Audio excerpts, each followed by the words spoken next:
بەپێی چەند توێژینەوەیەک کورتبینی بە واتە ڕاستەقینەکەی مەترسیەکی جددیە لە سەرنەوەی ئێستا و داهاتوو بە تایبەت لە دوای هاتنی کۆڤید-19 و پەنابردنە بەرمانەوە لە ماڵەکان بۆ کەرەنتینە و زۆرمانەوە لەسەر ئامێرە ئەلکترۆنیەکان. زانایان پێیان وایە کورتبینی پەتایەکی نوێیە و مەترسیەکە کە بە هێواشی دێتە نێوجیهانەوە و بەبێ ئازار بڵاو دەبێتەوە. بە جۆرێک پێشبینی دەکرێت تا ساڵی 2050 لە 150 دانیشتوانی زەوی تووشی ببن. توشبوانی پەتا یاخود نەخۆشی کورتبینی کاتێک لە نزیک دەڕوانن وەک نووسراوی سەرکاغەز و شاشە کێشەیەکی بینینیان نییە و بینینێکی ئاساییان هەیە، بەڵام ڕوانینیان بۆ شتانێکی دوورتر بینینێکی تەڵخ و ناڕوونە، هەروەک پێویستیان بە چاویلکە یاخود هاوێنە و عەدەسە دەبێت. ئەوەی جێمەترسیشە کاریگەریە لاوەکیەکان و زۆربوونی ڕێژەی توشبوانە لە سەرەتاکانی تەمەنەوە. لە ساڵی 2016دا سنتەری پزیشکی چاو توێژینەوەیکی ئەنجامدا و دەریخست هەڵکشانێکی بەرچاو لە زیادبوونی دیاردەی کورتبینی لە سەدەی نوێدا ڕووی داوە.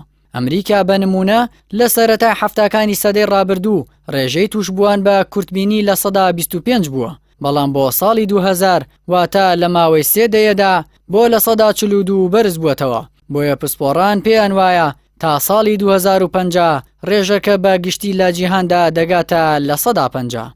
بەو هۆیەوە توێژەران و شارەزایان بەر لە چەند ساڵ پێش هاتنی ڤایرۆسی کۆرۆناش دەستیان بە بەدواداچوون کردووە تا هۆکاری ئەو گرفتە بدۆزنەوە و چارەسەری بکەن یاخود ڕێژەکەی کەم بکەنەوە. هەر لەو چوارچێوەیەدا گۆڤاری پلۆس1 راپۆرتێکی نوێی بڵاو کردەوە و دەڵێت ئێستا ڕێژەکە بە شێوەیەکی بەرچاو بەرز بووەتەوە. سەبارەت بە مەترسیەکانی ئەم نەخۆشیە ساڵی 2020 دامەزراوەی ڤیسۆن وایڤیدا تایبەت بە هۆشیارکردنەوەی تەندروستی چاو لە ئیسپانیا راپۆرتێکی بڵاو کردەوە و تیایدا هۆشداری داوە لەبارەی ئەو نەخۆشیە مەترسیدارەوە کە هەمومان دەبێت سڵی لێ بکەینەوە. هەروەها ئاشکرای کردووە لە جیهاندا 180 ملیۆن کەس تووشی گرفتی چاو بوون، لە ناویاندا 40 ملیۆنیان نابینان. توێژینەوەکان ئاشکرایان کردووە کە سیرکردنی شاشەی ئامێرەکان هۆکاری سەرەکی نییە بۆ ئەم نەخۆشیە، بەڵکو چەند هۆکارێک هەن وەک ڕاهاتن لەسەر ڕوانین بۆ نزیکی، هەروەها کەم کات بەسەربردن لە ڕووناکی سروشتیدا کە ئێستا وەک جاران منداڵان کاتەکانیان لە دەرەوە بەسەر نابن.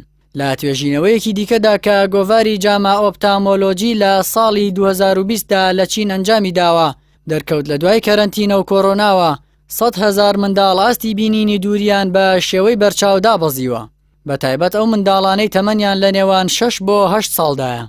هەروەها بەپێی توێژینەوەکە لە تەمەنە جیاوازەکاندا هۆکاری سەرەکی مانەوە لەسەر شاشە ئەلکترۆنیەکان نییە، بەڵکو هۆکاری زیاتر نەبینینی ڕووناکی ڕۆژە. زانایان پێیان وایە بۆ ماوەیش هۆکارێکی دیکەیە، بەڵام هێشتا بە دوای ئاشکراکردنی هۆکاری زیاترەوەن. دەشڵێن جگەرە کێشان و کەم جوڵەیی و خواردنی خراپ ڕۆڵیان لە توشبوون بە کورتبینیدا هەیە.